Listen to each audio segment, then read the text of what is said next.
Hey guys, welcome back. It's Redox. Thanks again for joining me here with another video. I want to show you guys a couple of matches where I faced my opponents and they all use Jade. And you'll notice that none of these Jade players will actually bring a chemical Tiberium gas unit like the Chemical Warrior or the Chem Buggy. And the reason as to why that is because Jade, you can use her two ways without Chemical Warriors or Chem Buggies. First of all, you can use your Catalyst Missile, which is fairly priced at 90 crystals on a single unit, and it will take out most single units, even if they have high health.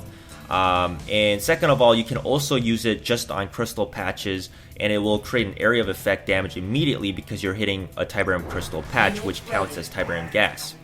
And in a lot of the maps, like this one, Jade is good by herself. Just because the crystals are right in the center of the map and the launch pads are right next to it, when you fire a missile on one of the crystal patches there, it's going to hit a lot of the units into center, and a lot of our battles are going to be geared towards the center because we're obviously going to try to control these two launch pads. But anyways, going back to this first game here, my opponent goes into the double Harveys, and I see this with my War Dog, so I go immediately for that Pitbull because of course I don't want those scary Temple of Nod units that my opponent has. I didn't have anything to counter that. And I'm immediately going to build two War Dogs as well to control these two launch pads. I want the first missile captured ASAP. He goes for some attack bikes. I go for another Pitbull. And I know my Pitbull can win an attack bike because it's more beefy. So we'll be in a 1 versus 1 fight. And one of my Pitbulls will go down while I capture the first missile here. And I still try to dish out some damage to those Harvesters. Now he's got a Giga Cannon, so I do have to back away my Pitbull there. I mean, it didn't really matter. I could have sent my Pitbull to its death anyway, so which is kind of what I do because I do still want to kill at least one Harvester here. I sent out one Jump Jet as well. Now, my Jump Jet Trooper pathing was bad because I forgot about his Flame Squad. I thought his Flame Squad actually died to my War Dog on the top, but turns out my War Dog ended up dying to the Flame Squad. I do take out one of his Harvester. Now he's got two Giga Cannons, and they're both fired up. Now I got a lot of Jump Jets though. He goes for his first Catalyst Missile here. It's going to take out my War Dog, and my Jump Jet barely escapes. I don't know actually how my Jump Jet escaped that. I think my Jump Jet should have died there, but I guess it just made it to the tile fast enough. And that Giga Cannon, when it's charged up, it's tearing apart everything, man. Like, 2 Giga Cannons charged up can take down infantry units quick, like you guys just saw right there. And I built some Talons because he's got a lot of units that can't attack air right now. And I see this. I take out a second Harvester here, and with the mobility of my Jump Jets, I take out some of his Giga Cannons here. He fires another Catalyst Missile here. I didn't watch the bottom side. That takes out my Talon and my Jump Jets there. And he almost gets the missile here, but my Jump Jets finish off his weakened vehicle units on the top. I get my Pitbull to the bottom, and I win the game. So you guys see the power of the Catalyst Missile. In a lot of the cases, you don't actually need those Chemical Warriors or the Chem Buggies to spread chemicals and then fire the missile. That takes too long to actually execute, so you don't actually need that. You can just fire a missile onto a crystal patch, and it's going to create an area of effect damage, and it's going to kill many units in that process. Alright, this will be the second game, and you guys will see that this will be a fairly interesting game. And we just go for a standard start here. I go for a Harvester, he goes for a Harvester, and I'm going to go for a Hand of Nod, and so is he. I go right into my militants, and in this game I didn't bring any Flame Squads, so my Chemical Warriors that I brought were fairly expensive to build as they cost 60 crystals. So I didn't want to build a Chemical Warrior right now. Normally that's what I would do. If I had Flame Squads, I would build a Flame Squad right now, but I go for a second militant just in case he might go for Chem Buggies or just the regular Buggies. And of course, if I built a Chemical Warrior, that's 60 crystals out of my pocket, which is just going to be a sitting duck. But he goes for Flame Squad, so I go for Chemical Warriors at this point. And he goes for double Harvesters, which is what I see soon when I get onto that launch pad with my Chemical Warrior. I do kill his Flame Squads, but he does take out both my Militants. And now he rotates with his Laser Squad to the bottom side to try to take out my Harvester. And I see this. I build one Laser Squad to the top to try to deal with that second Harvester of his. He fires a missile here, which is quite questionable. It takes out his injured Laser Squad. He spent 90 crystals, didn't kill my Chemical Warriors, and he didn't kill my Harvester either. Just to let you guys know, don't try to Harvester snipe with the Jade Catalyst Missile unless the Harvester has low health, because a Catalyst Missile will never one-shot a Harvester. It's never going to. But anyways, going back to the game here, I almost take out his Harvester while capturing this missile here. I've got a whole bunch of Chemical Warriors on the map now.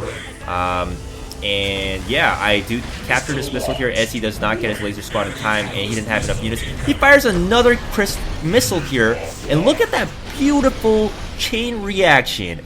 That was a third of the map. That whole middle section gets chunked out.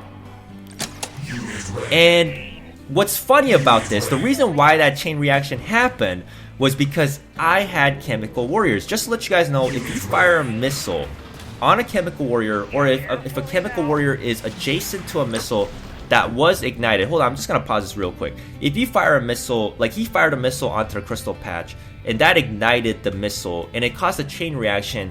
And just to let you guys know, Chemical Warriors are all made of Tiberium gas. So what happens is it causes a domino effect.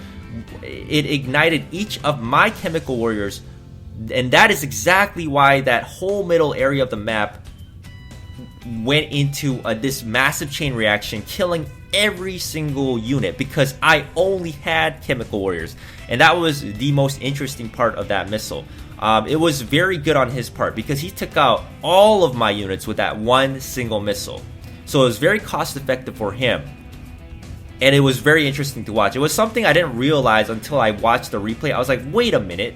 Chemical Warriors are made of chemical gas. And that is exactly why every single one of my units died, because I only had Chemical Warriors and he got his Catalyst Missile ignited by the crystals, and that was very, very fun to watch. So if your opponent has a lot of Chemical Warriors adjacent to your Catalyst Missile that you're firing, everything's going to die. Everything is going to die. So anyways, going back to the game here, I sent out 2 attack bikes and I try to take out his Harvester here once again. He's got a Giga Cannon, and in this game I'm still not really too worried about those Catalyst Missiles. I know that my Chemical Warriors and all these gas clouds I'm spreading, that's going to cause a massive reaction. But right now his Catalyst Missile is on cooldown. But he fires another one here, and it's going to cause all that chain reaction. You're going to see, look at that. Because I had 3 gas clouds, and it's going to link up. I dodge my Banshee. I got my Banshee out of the way. And I had all my Chemical Warriors on the bottom because I knew that missile was going to come at some point. This man, I knew he was going to spam as much missiles as he wanted because I had so many Chemical Warriors in this game. But it took out my Kane Tower because all those clouds connected dots with that missile. So you really do have to watch out for your opponent's missile if you do bring in Chem Buggies or Chemical Warriors, because they will be part of that domino effect. Your units can be disadvantageous to you if that sort of thing happens. So this game was very interesting in that perspective. It's something very important to know, and always keep in mind if you're using Jade or if your opponent is using Jade and you're using some Chemical Warriors as well.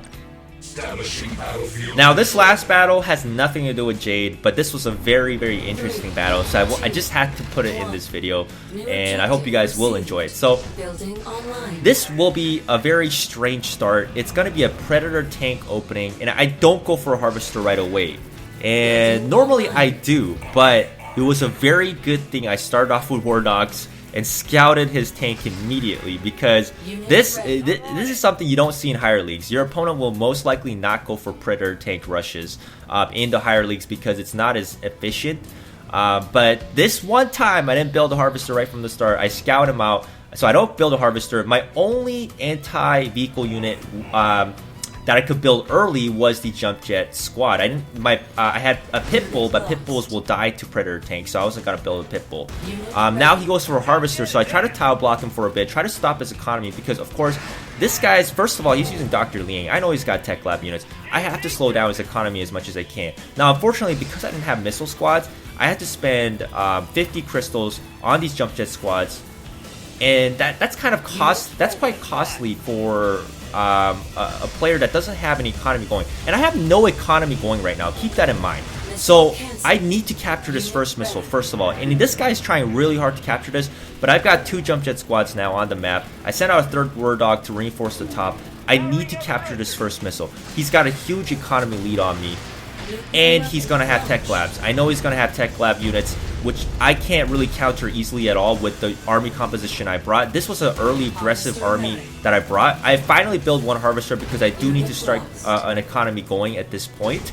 But this is kind of like the midway point of the game. I captured the first missile. He has a tech lab up now. He has enough crystals to start pumping out some tech lab units. And I need to capture the second missile. At all costs, whatever happens, I need to capture the second missile. Now, the great thing about jump jets is they can take care of predator tanks, they can take care of war dogs, but 2 war dogs will kill a jump jet, especially if your jump jet's 2 levels under. He moves his predator tank to kill my harvester. I have to stop this. So I try to micro my jump jet as best as I can, and I move my harvester away at this point as well, as he's got zone troopers as well. I build 1 shockwave to deal with that zone trooper, and I get my jump jet to deal with his predator tank there. Now he's got double Harveys as well. I move one of my jump jets to the bottoms to see if I can distract him or do some damage. He's got Wolverines. And one of my War Dog on the top has been surviving for a very long time. And this second missile is almost done. So I know I've got a top War Dog that can hold up a bit. And I have the bottom launch pad secured now. I move 1 Pitbull really quickly to the middle as my Shockwave will go down to that Wolverine. And I capture this missile just in the nick of time. And that War Dog on the top really saved my butt there. If that War Dog did die, it really would have been game over. He would have had too many tech lab units on the battlefield, and with my army composition that was mainly composed of early game units, I wasn't going to win the late game. So this was a very interesting game. I just wanted to show you guys. It was very fun to play as well. Anyways, I hope you guys enjoyed this video. Once again, leave me thumbs up, comments below, and I really do appreciate you guys checking out my videos once again. And I'll see you guys next time.